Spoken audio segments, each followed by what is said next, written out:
Pessoal, não vamos esquecer de acionar o sino.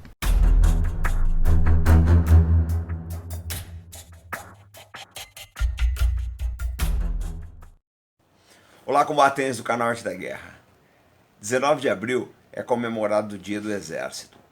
E o nosso canal aproveita essa data para fazer uma reflexão sobre o que representa para o Brasil e para os brasileiros o nosso Exército.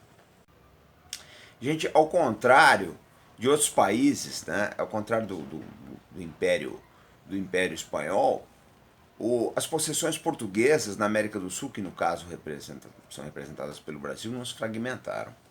E uma boa parte disso se deve, lógico, ao nosso caráter natural, né, de conciliador, que o brasileiro ele busca por soluções de conciliação, por soluções de entendimento, mas também graças ao Exército Brasileiro. Eu vou mostrar um mapa para vocês, para nós refletirmos um pouquinho sobre a participação do Exército na unidade nacional.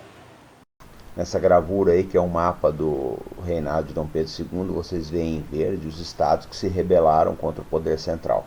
Se não fosse a ação do exército, esses estados provavelmente teriam se separado, formado novos países, e o Brasil provavelmente se estilhaçaria, e não seria o que é hoje. A proclamação da República é um momento muito importante na história do Exército Brasileiro. Por quê? O Exército capitalizou as tensões de uma boa parte da sociedade no sentido de entender que o Império talvez não oferecesse mais as soluções políticas que um país como o Brasil precisava. E fez-se a República. Existe muita controvérsia a respeito, tem gente que diz que isso não deveria, que as coisas não deveriam ter se encaminhado dessa forma. Mas o fato é que foi feito sem derramamento de sangue, de maneira bastante pacífica. Uma boa parte dos militares que assumiram, eles já tinham desempenhado funções de relevo junto ao imperador, de maneira que houve uma boa continuidade em termos de governabilidade e funcionamento das instituições do Brasil. Talvez a proclamação da República tenha sido o mal menor. A gente pode ter evitado coisa mais complicada se o Império tivesse continuado do jeito que ele já estava, que estava bastante cambaleante. O período da República Velha, que vai da proclamação da República até 1930, com a Revolução Vitoriosa de Getúlio Vargas, é um período de bastante tensão por todo o país. Por quê? A República se consolida e o Exército foi um fator importantíssimo de sedimentação das instituições republicanas por todo esse período. Não, repito, não foi um período fácil, mas o Exército foi parte importante das soluções que foram apresentadas para que se consolidasse a República.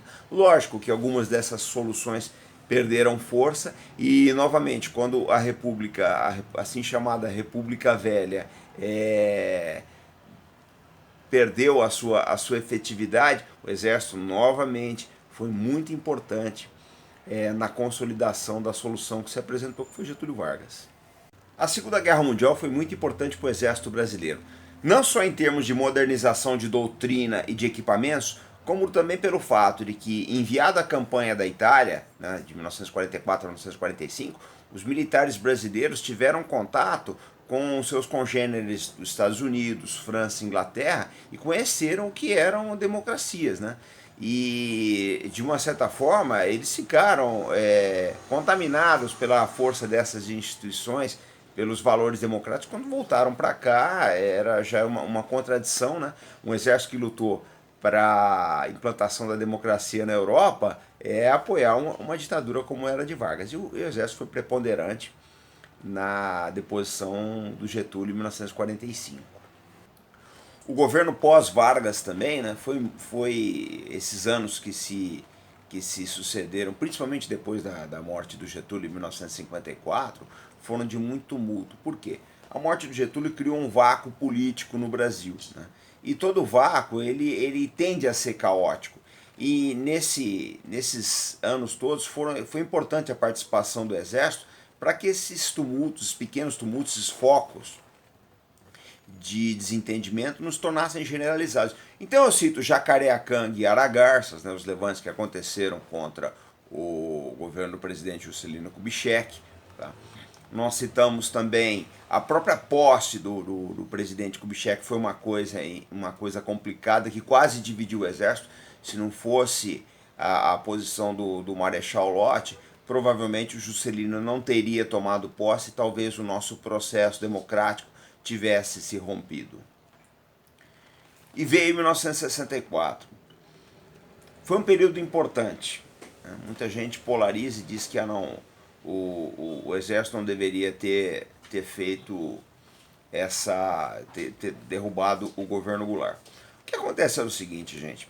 Se vocês olharem, pegarem fontes isentas, né, e olharem o que acontecia à esquerda e à direita no Brasil, vocês vão ver que de uma forma ou de outra nós íamos radicalizar por um lado ou para o outro. Tá? A esquerda estava se organizando, a direita também, o país ia para um lado ou para o outro. E nenhum dos lados seria muito bom. Acho que a solução que foi adotada não foi a melhor, mas era possível da época, não havia outra. Eu acho que 1964, na minha opinião, era inevitável. Hoje não, mas naquela época não tinha outra saída, porque as instituições não tinham a maturidade e a força, tá, para resolver esses conflitos políticos que o país tinha. Nós não tínhamos um Supremo Tribunal Federal atuante como temos hoje. Tá? Uma boa parte da população do país também era rural, não tinha a participação que tem hoje, o país era rural. Na época, uma boa parte da população morava no campo, nós não tínhamos a influência que as redes sociais têm hoje. Então nós não podemos analisar um movimento que aconteceu há 53 anos atrás, 54 anos atrás, quando o país era outro, e com as condições de hoje. Não dá para comparar isso daí. No espírito nós somos os mesmos, basicamente nós somos os mesmos, mas somos muito diferentes, gente. Então eu acho que a participação do Exército nisso foi muito importante. E pós 1964, o Exército passou por grandes mudanças também. Começa no governo Castelo Branco, que ele começa a despolitizar o Exército. Né? Isso começou no governo Castelo Branco. O governo Médici deu sequência e no governo Geisel a coisa realmente ela ganhou um impulso total. O presidente Geisel, que era militar, né, que foi general, ele efetivamente despolitizou o Exército. Então eu acho o seguinte, né?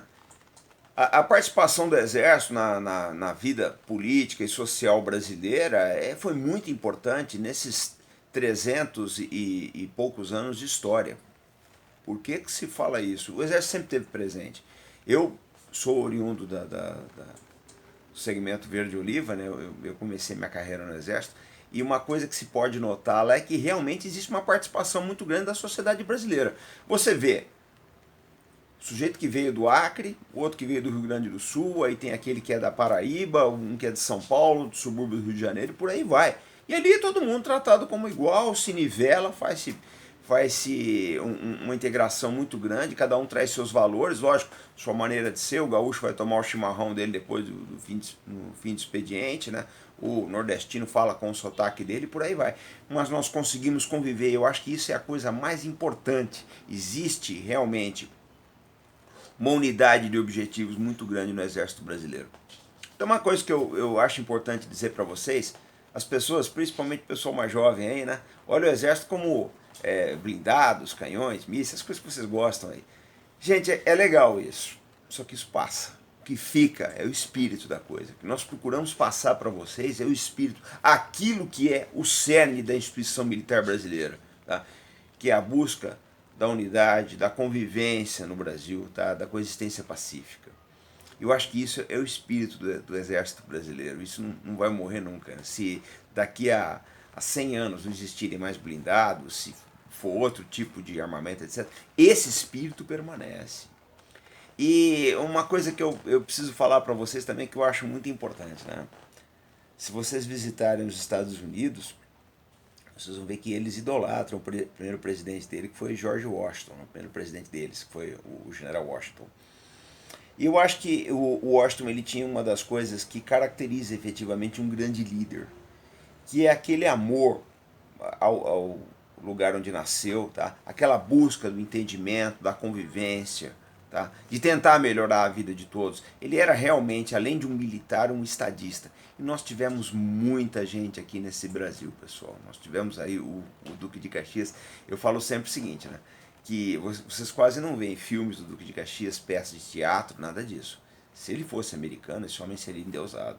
Porque a visão que o Caxias teve de Brasil, de brasilidade, é uma coisa fora de série. Vocês imaginam o que era fazer guerra no século XIX. As pessoas não têm ideia do que era isso. Era deslocamento a cavalo. Então o homem foi sufocar a rebelião no Maranhão. Se ele não voltou a cavalo, voltou no navio de guerra, de madeira. E a vida de um navio de guerra no século XIX não era muito agradável, não, gente. Não é, na verdade, a vida de um navio de guerra não é agradável até hoje, mas naquela época era muito pior. Então vocês imaginam o que era isso, fazer a guerra em cima de um lombo de cavalo. Né? Na Guerra do Paraguai, o Caxias já estava com 60 e poucos anos. 60 e poucos anos na nossa época seria 80. Né? Então era uma vida muito difícil. Esse homem dedicou toda a vida dele a serviço do Brasil e dos brasileiros. Abandonou o convívio familiar, o conforto de uma vida na corte, vivia em barraca sob a chuva, sob o sol. A vida em campanha sempre foi difícil. E foram campanhas no Paraguai, no Rio Grande do Sul, na região norte do Brasil, em Minas Gerais, São Paulo. Esse homem nunca teve sossego na vida dele. É uma vida dedicada ao Brasil. Eu acho que nós temos que refletir nisso.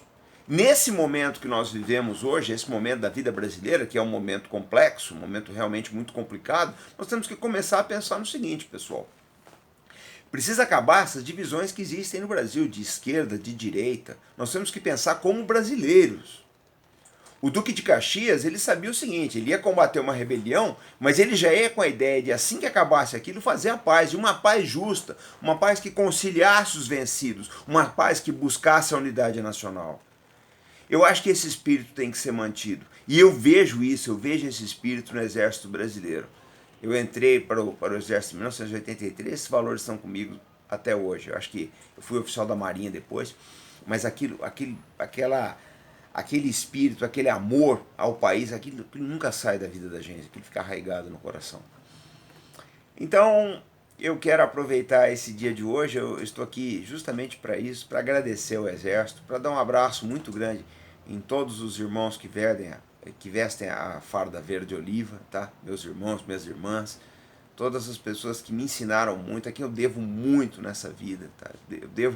Eu jamais vou conseguir pagar a dívida que eu tenho com o Exército Brasileiro. Então eu quero mandar um abraço muito grande a vocês, tá? E dar os parabéns por esse dia, dizer que estaremos sempre juntos. Até o nosso próximo vídeo, pessoal.